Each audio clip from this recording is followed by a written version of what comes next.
Burrs told Elif before entering the elf tribe that she must first pass through the trial field known as plant purgatory. He asked Elif if she was confident, to which she replied without hesitation, yes. She then used her card/technique and cleared all the plants in plant purgatory without any problems. Upon seeing this, Burrs warned Elif, this is only the outermost area. The further inside you go, the more dangerous the plants become. As Burrs explained this, he noticed some strange monsters following them from behind. As they were already very close to the elf tribe, Elif asked, before we left, the Sword Saint Guild had already greeted us. Why do they deliberately place so many guard plants to make things difficult for us? Burrs replied, foreigners must prove their strength to enter the elf tribe. They are testing the strength of our card guild. As he was explaining, the ground started cracking, and suddenly a really big plant monster appeared in front of both of them.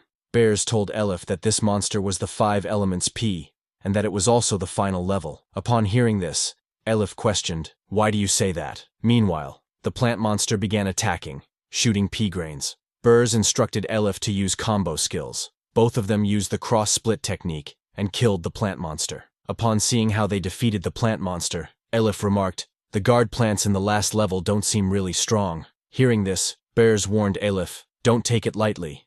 This is the 5 elements P. His worries became true as the plant monster regenerated itself and became more powerful, growing more mouths to attack. As the plant monster prepared to attack, Burrs told Elif to immediately build a shield and get behind him. As the plant monster grew more mouths and attacked in all directions. Not just that, as it shot pea grains, they transformed into sharp objects and started attacking all around. Meanwhile, Burrs and Elif built a barrier around them to block the plant monster's attacks. Some of the plant monster's attacks came back after colliding with Burrs and Elif's shield, but he absorbed them and launched them again toward them. Upon seeing this, Elif realized she had underestimated the enemy too much. As she tried to touch her wound, Burrs warned her not to touch her wound randomly, as there might be venom in it, and he offered to take care of it. He used the Heart's Heal card skill to heal her wound. Surprised, Elif said, a healing combination has been developed. Dad, your card skills have improved again. Burrs then told Elif to go to a safe place to rest first. Just leave the rest to me, he said. However,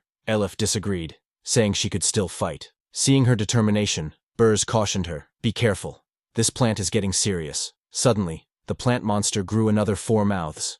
Poison, flame, ice, greenery, and water. This is the original form of the 5 elements P, Elif realized, equal to someone at the Demon Lord level. With a mixture of 5 attributes, it can release various kinds of magic that can restrain whoever it faces. That is what makes it so terrifying. Burrs recalled how he saw Lord Sword Saint with his own eyes solve it in an instant 30 years ago, but now, the monster seemed to have become stronger. Burrs realized that the longer the fight went on, the more the monster would be able to target Elif. He asked her to use her treasure deck. Surprised, Elif asked, are you going to use the strongest 10 you've got? He replied, no, explaining that to deal with opponents with attribute magic, it would be more appropriate to use 3 to summon the Holy Little Mage. As he prepared his card to summon the Holy Little Mage, suddenly they were attacked by an arrow. Both were surprised to see that the arrow started growing and turned into a beautiful flower. As the plant monster saw this flower, it got really scared and retreated back into the ground. Elif told her dad that she felt a familiar magic from the arrow. To that, Burrs replied, of course, you have elf blood in your body. Suddenly, an elf spirit emerged from the arrow and invited both of them to come in. As the spirit delivered her message and disappeared, the arrow flower also died. Upon seeing this, Burrs realized, as expected, they had been observing our battle. We got recognition. However, Elif wanted to ask her dad, if Mom was here, why didn't she come out to pick us up? Burrs explained, the elves have strict hierarchies and complicated relationships.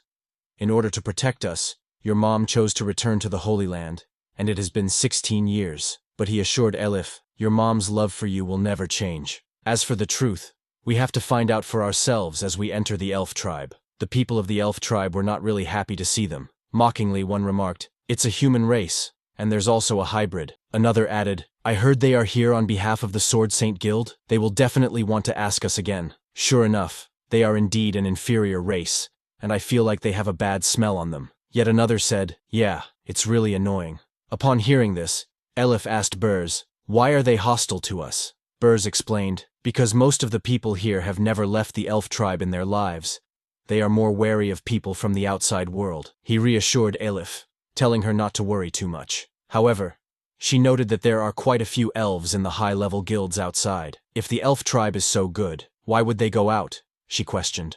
Burrs explained, there is also a despicable chain of bloodlines within the elf tribe. The tribes are spread out around the huge sacred tree. The closer to the inside, the higher the bloodline level of the elf tribe, and the more resources are allocated. Generally, those who leave the elf tribe are peripheral tribesmen who have lower bloodline levels but some ability. Because the elves specialize in rare plant magic and archery, they can only be peripheral tribesmen all their lives here. But when they go outside, they become the talents that the guilds want to recruit. Of course, there are exceptions. Curious, Elif asked Burrs what exception he was talking about. But before he could explain, suddenly a beautiful elf woman riding a deer appeared in front of them. She introduced herself as Blanchett, the general of the tribe. She asked Burrs and Elif to come with her. She would take them to the Holy Land. Upon seeing her, Elif was amazed, exclaiming, "So cool and mighty." Burrs warned Elif, "The further you get inside, the more careful you have to be with your words." After that, he used a card to follow her, saying, "Maybe your mom is waiting for us in the Holy Land."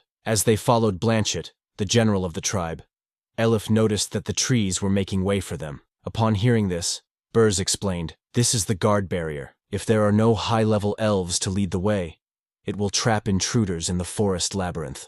As they came out of the forest labyrinth, they were greeted by the world tree surrounded by a beautiful light of nature. Both Elif and Burrs were amazed by this beautiful scenery. Burrs told Elif, this is where it all started. 30 years ago, when Burrs was 19 years old and a member of the Sword Saint Guild, he came to the elf tribe with the Sword Saint Guild master. He was eating chips peacefully, but suddenly he noticed an elf girl shouting, "Everyone, get out of the way, I can't control it," as her deer got out of control. So, Burrs threw his sword in front of the deer to stop it. As the deer slowed down, Burrs jumped into the air, climbed upon the deer, and calmed it down. The elf girl thanked Burrs for his help. However, Burrs was surprised to see a holy beast mount that only high-level elves have. So, he asked the elf girl, "If you must repay me, just lend it to me for a ride." After that, he took control of the holy beast and started driving. The elf girl was surprised to see, saying, "I haven't even learned to drive on flat ground yet, and you can drive it in the air." Burrs was really happy to see this, exclaiming, "Wow, not bad for the inner circle of the elf tribe. It's spectacular." However, the elf girl was really scared. She covered her face with her hands and asked Burrs to hurry up and get back on the ground. Surprised, Burrs asked her, "You're a high-level elf, aren't you? Why are you so timid?" She apologized to Burrs, explaining, "My father and sisters said the same thing about me, but I'm just scared, so I've never been able to learn." Suddenly, Burrs told the elf girl to look, telling her, "Your father is here to find you." Upon hearing this, the elf girl was really shocked and told Burrs, "This is bad. He had to hide. Outsiders are not allowed to ride the holy beast. If her father sees it, he will be punished even if he is a member of the Sword Saint Guild." Upon seeing her so scared, Burrs started laughing, saying he lied to her. Hearing this, the elf girl was shocked and asked Burrs how he could lie to people. However, Burrs asked her to open her eyes, wondering if she didn't want to look at this beautiful view. Upon seeing the beautiful view, she was amazed and told Burrs that no one had ever brought her up here before. After hearing this, Burrs told the elf girl, "Then let's play more exciting games." The elf girl asked Burrs what kind of game he was talking about, but he didn't say anything and sped up the holy beast, roaming all around the world tree. Burrs stopped the holy beast and stood over it. He grabbed the elf girl and made a titanic pose. Both of them looked really happy. Because of this, both of them developed feelings for each other. After they started kissing each other, and as they were taking a break, Burrs told Nikita, the elf girl, "Those high-level officials are having closed-door talks, and they won't show up for 3 to 5 days.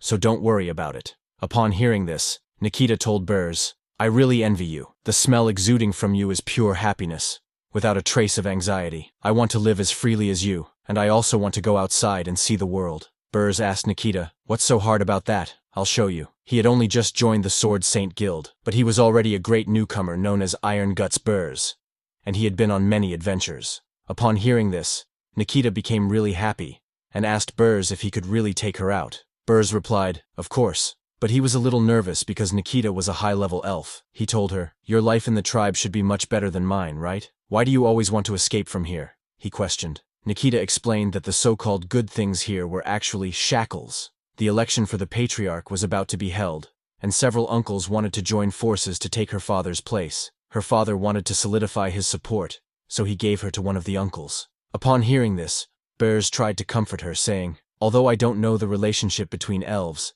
I know that it's very painful for someone to be trapped and lose their freedom. I'll get the guild's teleportation scroll tomorrow and take you with me. But that means we've offended both the elf tribe and the Sword Saint Guild, and we can only live an ordinary life in seclusion for the rest of our lives. Are you willing to do that?" Nikita happily agreed with Bers, saying, "Ordinary life? I'm willing. This is the life I want to live." After that, both of them kissed each other. At present, Elif and Mr. Bers are following Blanchett, the general of the tribe, when she suddenly disappears into thin air. Surprised, Elif asks Bers how she disappeared. Bers suggests that it might be a hidden barrier, and advises her to continue following Blanchett. However, he is also surprised because he didn't know about the barrier before.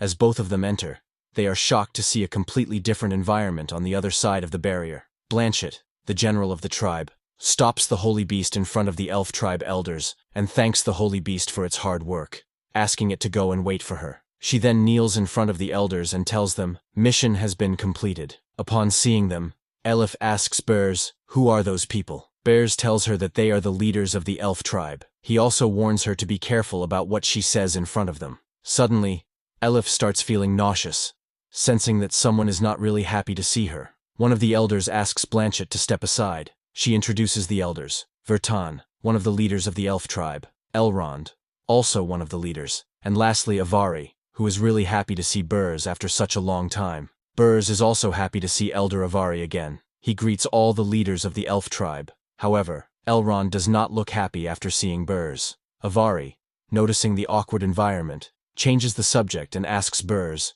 "Last time I saw you, you were still a young man. Has the Sword Saint Guild sent you to recruit us?"